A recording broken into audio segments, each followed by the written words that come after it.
Hey guys, कैसे हैं आप लोग। मैं हैप्पी आपका मांगा टीवी पर स्वागत करता हूं। तो लास्ट पार्ट में हम लोगों ने देखा था कि जाओ मू को डॉक्टर जू से मिलाता है, जहां वो मू की क्वालिफिकेशन को देखकर उस पर काफी ज्यादा हंसते हुए जाओ से कहते हैं, अगर आप चाहते हैं तो चलिए देखते हैं कि ये आखिर क्या कर सकता है। अब वो सब आईसीयू में आ जाते हैं, जहाँ पर ग्रैंडपा को रखा हुआ था। मू उनकी नब्ज को चेक करते हुए सोचता है कि इनकी बीमारी को काफी ज्यादा समय हो गया है, इसलिए इनके दिमाग में खून जम गया है। इसलिए वो अपने पास से अपनी नीडल्स निकालकर ग्रैंडपा के दिमाग में लगाते हुए कहता है, इससे इनकी वेन्स क्लियर हो जाएंगी। पर ये देखकर सभी शॉक हो जाते हैं और मौका पाकर डॉक्टर जू मो से कहते हैं, लड़के ये तुम क्या कर रहे हो? क्या तुम उन्हें मारना चाहते हो? तुम्हें पता है अगर तुमने जरा सी भी गलती करी तो उनकी जान अभी चली जाएगी।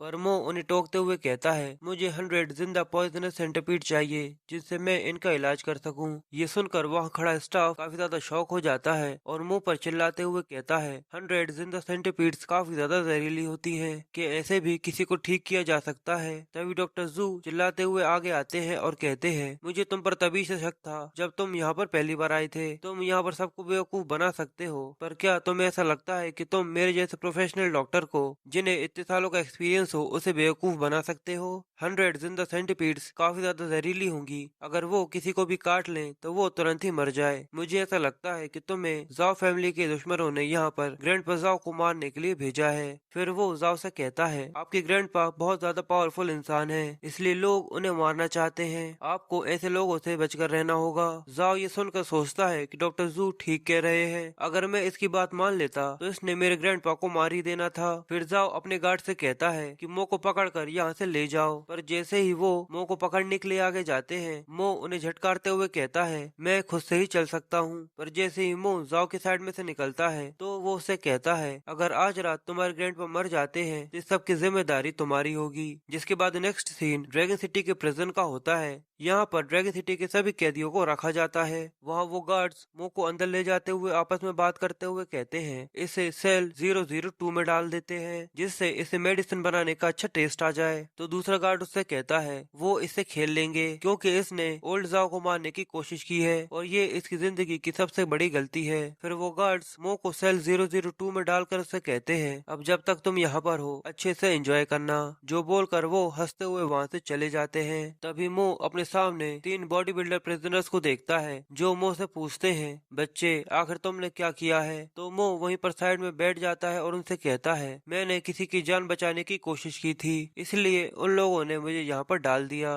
तो वो आदमी हंसते हुए मो से कहता है, ऐसा मजाक मत करो, क्योंकि मैंने पहली बार सुना है कि किसी की मदद करने के लिए किसी को जेल में डाल दिया हो। फिर वो मो की तरफ बढ़ते हुए उसको टच करता है और कहता है, वाओ तुमसे कितनी अच्छी फीलिंग आ रही है। पर मो उसका हाथ झटक देता है और उससे कहता है, आखिर तुम क्या करने की कोशिश कर रहे हो? तभी वो वहाँ पर साबुन डालते हुए कहता है, मेरे उस साबुन को उठाने में मदद करो। तो मो उस साबुन को देखकर कहता है, आखिर इसने ये यहाँ पर क्यों गिरा दी? फिर मो उन लोगों से दूर हटते हुए कहता है, सिक्सर्स तुम लोग बहुत अजीब से हो, मुझसे दूर रहना। अब ये सुनकर वो तीनों भी गुस्सा हो जाते हैं और वो अपनी बॉडी दिखाते हुए कहते हैं, ठीक है, अगर तुम ऐसा नहीं चाहते तो हम इस सब को हार्ड वे में करेंगे। फिर हमसे ये मत कहना कि हमने ये गलत किया। जिसके बाद सेल से अजीब अजीब सी आवाजें आने लगती हैं, जो सुनकर बाहर खड़े गार्ड्स हंसते हुए उसके बारे में बातें करने लगते हैं और कहते हैं कि सेल 002 में उस बच्चे की अब हालत काफी ज्यादा बुरी होने वाली है। तो दूसरा गार्ड कहता है, सच में ये तो उसकी बहुत बुरी किस्मत है कि ये उसके साथ हो रहा है। फिर हमें हॉस्पिटल का सीन दिखाते हैं, जहाँ नर्स तेजी से भागकर बाहर आकर जाओ और डॉक्टर जू से कहती है, ग्रैंडपा जाओ की हार्ट बीट अचानक से बंद हो गई है, इनकी कंडीशन बहुत ज्यादा खराब है।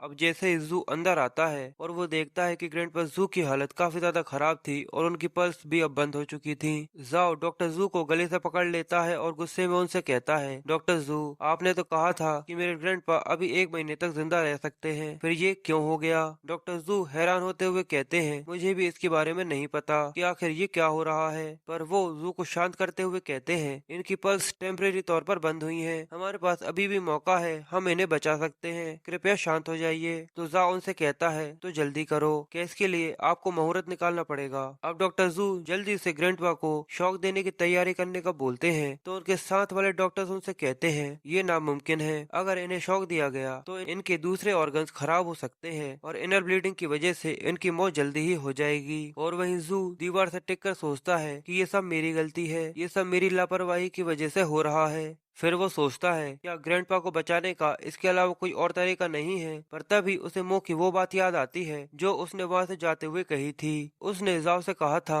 अगर ग्रैंडपा आज रात मर जाते हैं तो ये सब तुम्हारी गलती होगी, और अगर ऐसा हो तो मुझे आकर जरूर ढूंढना। इसलिए जू अब जल्दी से अपने साथियों से 100 जिंदा सेंटीपीड्स को ढूंढने का कहता है और अपने एक और गार्ड जिसका नाम लकी है उसे अपने साथ प्रिजन चलने का कहता है। फिर हमें प्रिजन का सीन दिखाते हैं जहाँ पर वो गार्ड्स बोर होकर चेस खेल रहे थे और वो कहते हैं कि सेल 002 से अब कोई भी आवाज क्यों नहीं आ रही। तो दूसरा गार्ड कहता है लगता है वो बच्चा अब तो खत्म हो गया होगा, उन लोगों ने उसकी बहुत ज्यादा बुरी हालत कर दी होगी। वो लोग ये बात कर ही रहे होते हैं तभी एक कार उनके सामने आकर रुकती है और वो दोनों ये देखकर वहाँ पर खड़े हो जाते हैं। जू कार से निकलकर उन गार्ड से पूछता है कि मो को आखिर कौन सी सेल में रखा गया है। तो वो गार्ड्स थोड़े से परेशान हो जाते हैं और जाओ से पूछते हैं कि आखिर आप यहाँ पर क्यों आए हैं। तो जाओ गुस्से में उन पर चिल्लाते हुए कहता है अपनी बकवास बंद करो और जल्दी से मुझे बताओ कि मो को कहाँ पर रखा है। तो दूसरा गार्ड उसे बताता है कि उसे सेल 002 में रखा है। जो सुनकर जू थोड़ा सा घबरा जाता है और कहता है कि सेल 002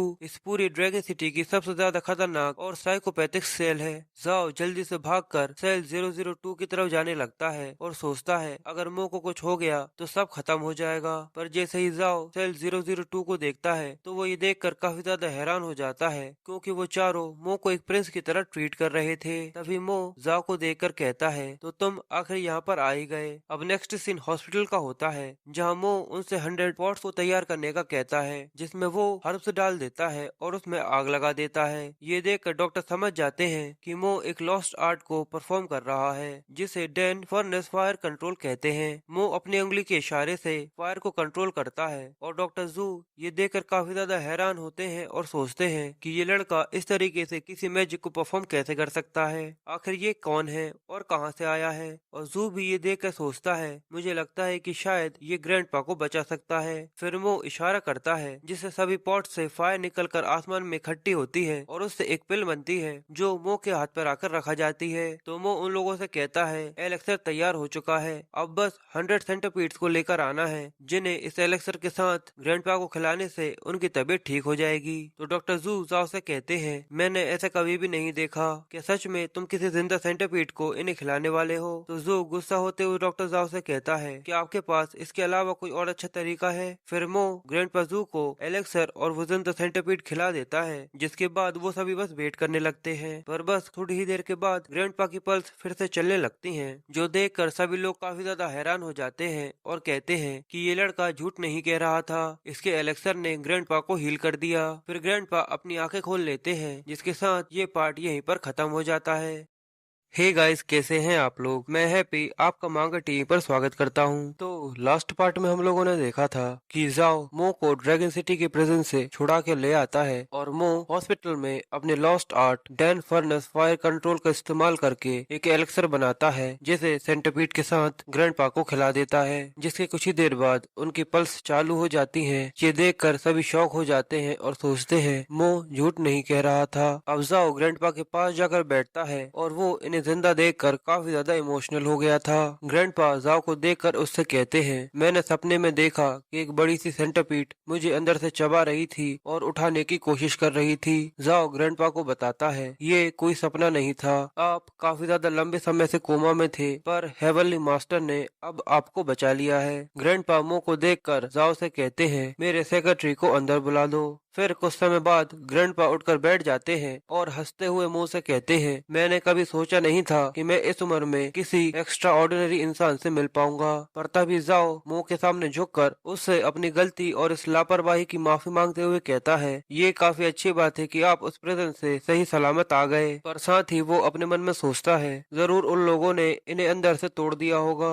तो वो उससे पूछता है क्या तुम ठीक हो। फिर वो प्रिजन के बारे में बताता है जहाँ वो चारों मुंह को पकड़ने के लिए आ रहे थे, जहाँ वो कहते हैं इसकी बॉडी के साथ एंजॉय करने के लिए मैं मरा जा रहा हूँ। तभी दूसरा कहता है ये तुम्हारी बुरी किस्मत है कि आज तुम हम लोगों से मिले। पर अगले ही सीन में वो चारों अपना सिर पटक कर मुंह से माफी मांगते हुए कहते हैं हमें माफ कर दीजिए। तो दूसरा कहता है आज से हम ऐसी अश्लील हरकतें करना बंद कर देंगे, प्लीज हम लोगों को माफ कर दीजिए। फिर सीन फिर से हॉस्पिटल में आ जाता है जहाँ ग्रैंडपा ये सब सुनकर मुंह से कहते हैं कि ये सारी गलती जाओ की है कि उसने आपकी बात नहीं मानी। उसकी तरफ से मैं आपसे माफी मांगता हूँ। और वहीं डॉक्टर जू भी ये सब सुन रहे थे। तभी जाओ वहाँ पर मो के लिए कई सारे गिफ्ट्स लेकर आ जाता है और कहता है, ये मेरी तरफ से आपके लिए as a thank you gifts है, प्लीज इन्हें एक्सेप्ट कीजिए, बाद में मैं और भिजवा दूंगा। पर मो उसे मना करते हुए कहता है, इन्हें आप वापस ले जाइए। एक हीलर को इन सब का लालच नहीं होना चाहिए। और साथ ही वो अपने मन में सोचता है, ग्रैंड माँ ने मुझे सिखाया था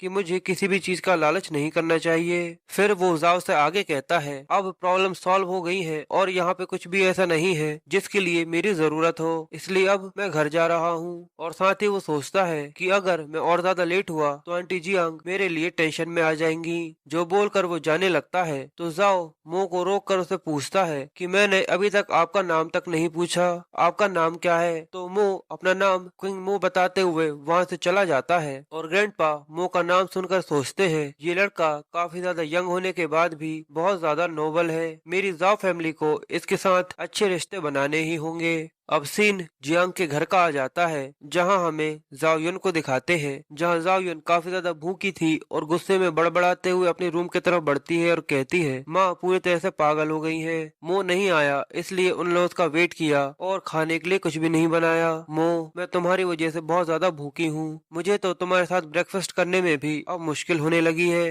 तभी उसे मो के रूम से एक अजीब सी आवाज आती है और जाओ युन जैसे ही गेट खोलती है तो वो मो को बिना कपड़ों के देखती है, जहाँ उसकी गोदी में मिल्क बॉल बैठा हुआ था। ये देखकर जाओ युन पागलों की तरह चिल्लाकर मो से कहती है, तुम बहुत बड़े बेशरम हो, तुमने एक कुत्ते के पिल्ले को भी नहीं छोड़ा। तो मो जाओ युन को समझाने की कोशिश करता है पर जाओ युन उसकी जरा सी भी नहीं सुनती। और अगले ही सीन में हमें मो को दिखाते हैं, जहाँ उसके चेहरे पर एक थप्पड़ का जोरदार निशान बना हुआ था और वो बाहर बैठा हुआ था, जहाँ जाओ युन मो को गुस्से से देख रही थी। और वहीं जियांग फोन पर किसी से बातें कर रही थी और मो पीछे अपने मन में सोचता है कि बिना कपड़ों की ट्रेनिंग करना एक बेशर्मी कैसे हो सकती है। मो ये सब सोच ही रहा था, तभी जियांग अपना फोन रखकर मो से कहती है, कल से तुम भी स्कूल जा सकते हो। पर ये सुनते ही जाओ युन काफी ज्यादा शॉक हो जाती है और अगले दिन मो का स्कूल दिखाते हैं, जहाँ पर जाओ युन मो को देखकर कहती है, इस पूरी दुनिया में मेरी माँ को यही स्कूल मिला था, आखिर इस जैसे जीव मेरे स्कूल में मेरे साथ कैसे पढ़ सकता है। ये सुनकर मो अपने मन में सोचता है कि अब मैंने क्या कर दिया।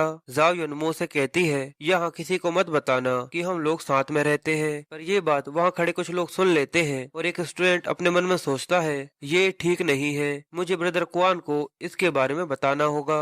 फिर मो क्लास में आकर अपना इंट्रो देता है तो सब बच्चे मो को देखकर उसके कपड़ों के बारे में बातें करने लगते हैं। इसके गंदे कपड़े देखकर ऐसा लगता है कि ये किसी गांव से उठकर आ गया हो। और साथ ही मो की टीचर भी मो को देखकर सोचती है, एक और वीक स्टूडेंट, पक्का ये मार्शल आर्ट कंपटीशन के बीच में हम लोगों को पीछे करवाएगा, मैं बस इसके फेल होने का वेट करती हूँ, जिसके बाद इसे स्कूल से ही बाहर निकाल दूंगी। मो टीचर से सीट के पूछता है, टीचर उससे कहती है, जहाँ भी खाली सीट हो तुम वहाँ पर जाकर बैठ सकते हो। पर वहीं वो लड़का क्वेन को बताता है कि ये वही लड़का है जो जाओ युन के साथ रहता है। ये सुनते ही क्वेन के तन बदन में जलन की आग लग जाती है और वो मो के पास जाकर उसे गाली देते हुए कहता है, ये पूरी यूनिवर्सिटी जानती है कि जाओ युन मेरी गर्लफ्रेंड बनने वाली है। फिर क्वेन डेस्क को लात मारते हुए मो से कहता है, तुम उससे दूर रहना वरना मैं तुम्हारी टांगे तोड़ दूंगा। ये सुनकर मो गुस्से से क्वेन की तरफ देखता है, जिससे क्वेन काफी ज्यादा डर जाता है। मो को ग्रैंडपा लोंग की बात याद आती है कि उनने कहा था कि किसी भी कमजोर इंसान के ऊपर अपना टाइम वेस्ट नहीं करना, जो सोचकर मो क्वेन से कुछ भी नहीं कहता और अपनी डेस्क ठीक करने लगता है।